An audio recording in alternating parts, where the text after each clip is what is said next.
Today's discussion will be presented in 3 sections since we are recording it for radio broadcast on Federal News Radio 1500 AM. You're welcome to post questions and comments during the session, and we'll try to answer them online. I'd like to introduce our moderator, Tom Temin, host of the Federal Drive on Federal News Radio 1500 AM and federalnewsradio.com. Welcome and thanks for joining us. My guests today are Ron Butra, the Chief Technology Officer at the Justice Department.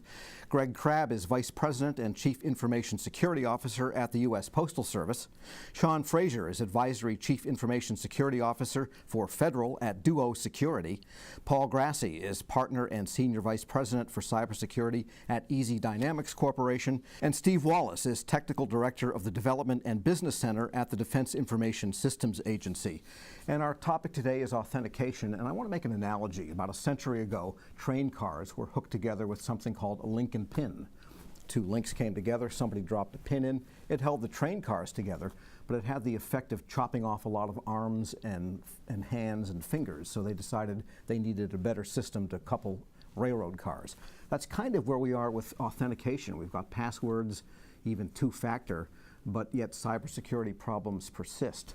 So I guess why don't we begin by starting from the government's point of view. What's the case for updating our ways of authenticating users and entities on our networks? And Ron, why don't we start with you?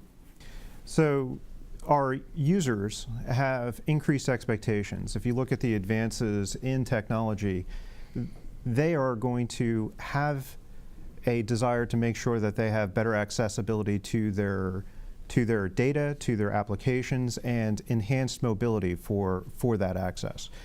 And our cyber threats have not decreased. They are advancing at an unbelievable clip. And if you take a look at our authentication technology, they have grown organically, independently across our components. So today, we have to take a more holistic strategy to have an intentful purpose that we are addressing these needs moving forward. So the users want the single factor and ease here, even as the cyber challenges get tougher, is how you're putting it? If the accessibility of IT through the applications that they're using at their home becomes easier than what we're doing at work, their expectations is why aren't we trending in that direction?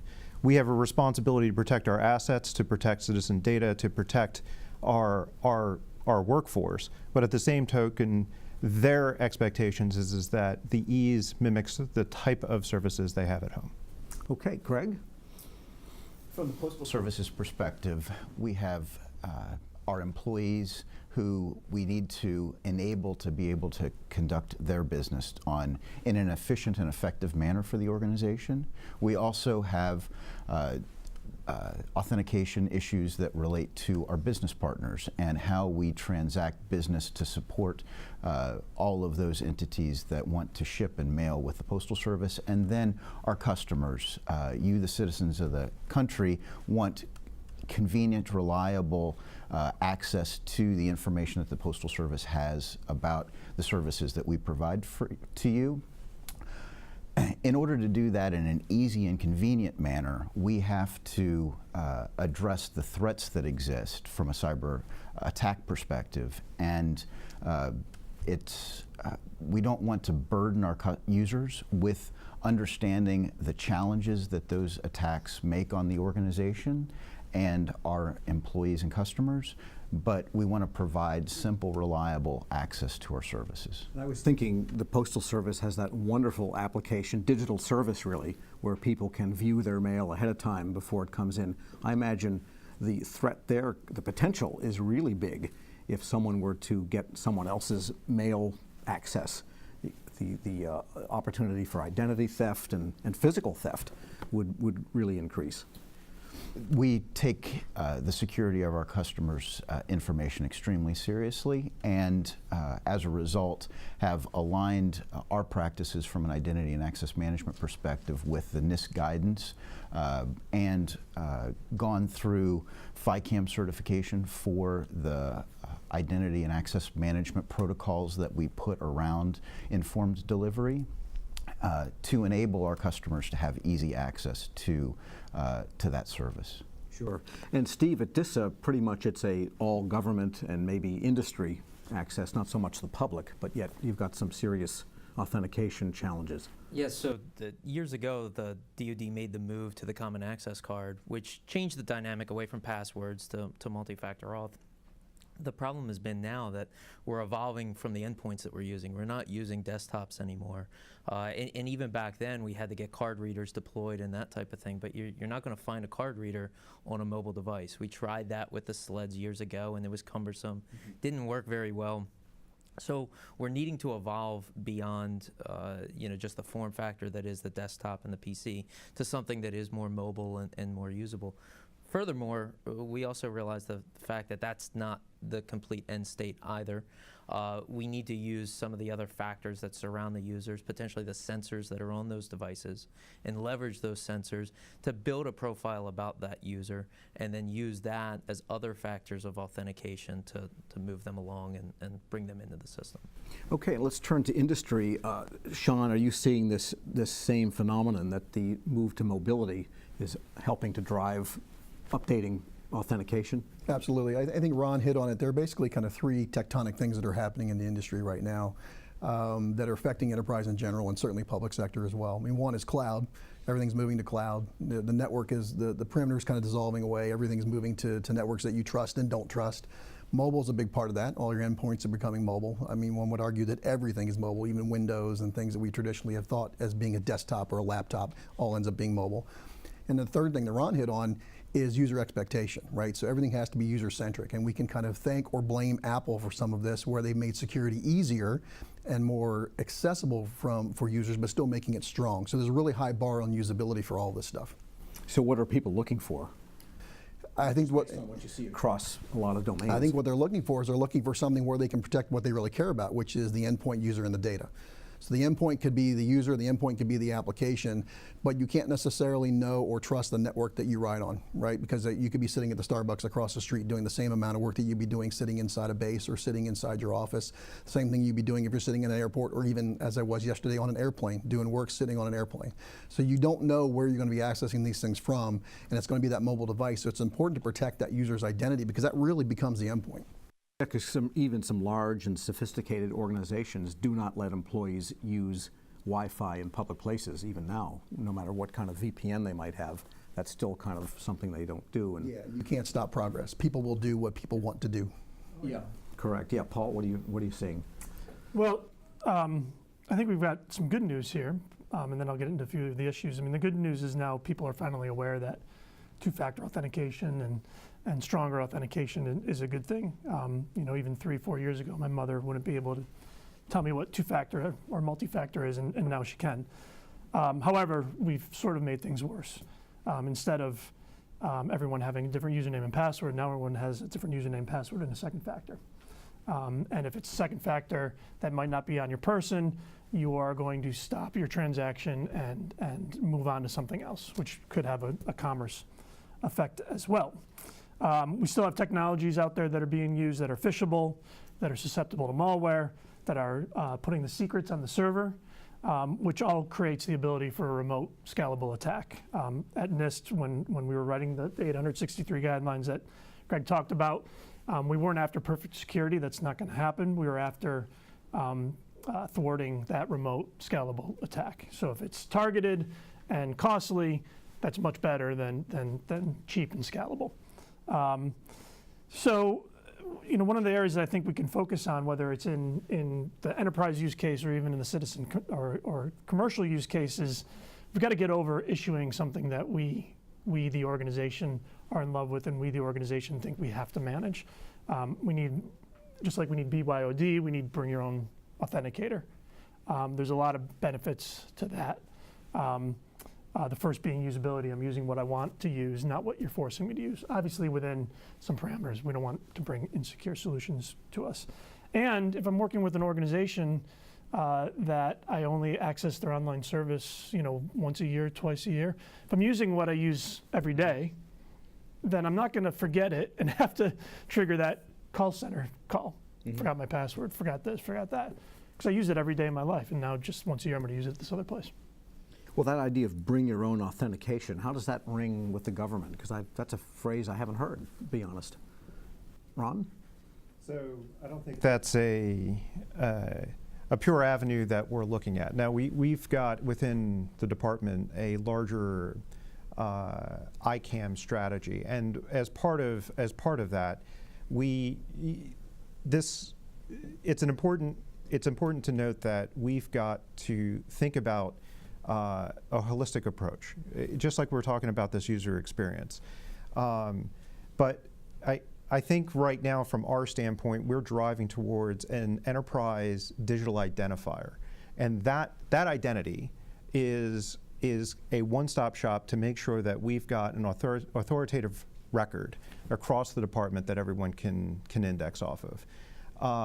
So once we start saying that you're going to bring your own identity, we still have to have that master record that we can go to, and that's got to be one of the first pieces that I believe departments have to go after, as opposed to looking at additional bring your own devices. And I'm not saying that the authentication pieces aren't important. I actually think that the new OMB draft guidance that's out has nice words towards how we need to look at it, and I think those communities of interest are important for us to consider. Because at one time, for several years, the NIST had a unit that was looking at new ways of authentication that can be universally deployed and so forth, maybe driving toward that idea that people have an authenticator that could be used in many contexts. Greg, is that something you're thinking about? Absolutely. You have to be very selective in the approaches to authentication that you make. And in the area of Bring Your Own Authenticator, we're looking to expand our ability to allow small and medium-sized businesses to print postage. And we've been in discussions with postage meter manufacturers to allow small and medium-sized businesses to bring their own authenticator to be able to access the systems and pay for postage and transact business with the Postal Service. So in that context, that specific solution is very important to the growth of the U.S. Postal Service. Interesting. How does that play against standards, the idea of everyone having a different type of authentication that could be accepted by an organization? Because I really want to pull on that idea, because that's another one I hadn't heard. From a standards perspective, there are protocols that have been established to help in the exchange of tokens across organizations. SAML is one of those protocols that is leveraged in that framework to be able to enable that from a business perspective. Steve, how mature do you think some of these things are at this point? So SAML, for instance, is fairly mature. It's been around for 10 plus years, so it's heavily used out in industry. We still have some concerns about the way that it's implemented and some of the profiles that surround it, but we do use it in a variety of applications that we have. Okay, so I guess then the question is, if it's been around 10 years, passwords have been around forever, but yet we still have cybersecurity issues. Sean, what is the state of the art looking like? So I agree with Paul. I think there's some good news here. Part of the good news is he and his team did a really good job of kind of separating these things out. And there's actually, as part of 63.3, there's a whole section on federation. So federation is where SAML and OAuth live, and it's very important. If you look at what Ron and Greg have been talking about, you know, I own my identity, but I have a persona inside my organization. My organization knows me better than my partner organization, so why doesn't my partner organization trust my organization, which is the concept of federation. So there's some good news that there is some good guidance there, but there's still a lot of work to be done. As Steve points out, a lot of agencies don't necessarily trust it yet. The whole relying party tokenization of SAML is still not necessarily a trusted mechanism. That has to happen. I believe that is kind of the path forward for all of this stuff. So I think it's going to be important as those standards get adopted. There are other standards we'll talk about, like FIDO and some of these other things that are really going to be helping on the endpoint side. Yeah, so how does all this get translated into practical system development? Because a lot of agencies are modernizing, and so this is the opportunity to build in some of the back-end, I guess, connectors that they would need to these technologies. I think one of the mistakes we made, at least on the federal enterprise side, and this goes way back in time, is we picked an authenticator. We picked a winner. We picked a smart card form factor, and we picked PKI as the authenticator. And those are very secure technologies, and they work great.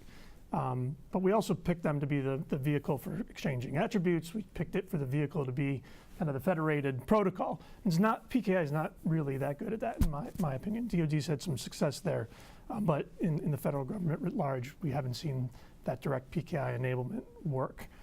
So we need to start leaning on the SAMLs and the OpenID Connects, and we need to pull away from saying the interoperability has to happen at the authenticator level, and start saying, move that interoperability up a little bit so that the authenticators can be, there can be multiple used as long as they have the security characteristics that we care about. Now, again, in the enterprise use case, we want to control that a little bit more than we would in the consumer case. But on that consumer side, on that citizen side, we're seeing Google, say, enroll your own authenticator. And oh, by the way, we've done the research. This authenticator, this FIDO thing, is the most secure thing out there. We're using it in the enterprise. We're moving all of our admins to it for, the Google suite thank you, the G Suite. And we are now pushing our consumers who we didn't want to create friction for to these technologies. So if Google's doing it, why aren't we? And the Hill is even saying, hey, agency X that's working with the citizens, throw up a FIDO server and let them enroll their key, because it's better than the username and password and SMS that you're issuing right now. Yeah, so that really indicates then or implies a whole different architecture to begin with, because Google does not have the same mainframe or even client-server architecture that you find still in legacy systems throughout the government. No, but Google is also not, I can't speak for what Google's doing internally, but they're likely not pushing, we'll continue with FIDO as one of the examples, they're probably not pushing that FIDO protocol all the way down to their internal systems. They're authenticating FIDO at the edge. That's the recommended architecture that I would make. And then they're federating from that point on, in which case SAML and OpenID Connect are in play. Mainframes aren't going to speak that, but in a modernized architecture, they better. I would throw you out if you weren't at least SAML, let alone OpenID Connect. And luckily, Paul doesn't have to speak for Google. They wrote a paper about this, several papers. So if you look at the BeyondCorp paper from 2011, before they started this journey, they said, look, this is what we're going to do. This is how we're going to do identity and access management for our organization. They updated as they went through it because, of course, Google's full of PhDs, so that's all they do. They're IT people who write papers. They wrote another paper in 2014 saying this wasn't as easy as we thought, even being Google, with all the money in the world, with all the ability to make change in the world that public agencies don't have to do. It was still hard for them. It's still a journey. Okay, we need to take a break on that note, and we'll come back to some of these issues. Our panel discussion is Cyber Authentication and Access Strategies for Government, sponsored by Duo Security here on Federal News Radio 1500 AM and federalnewsradio.com.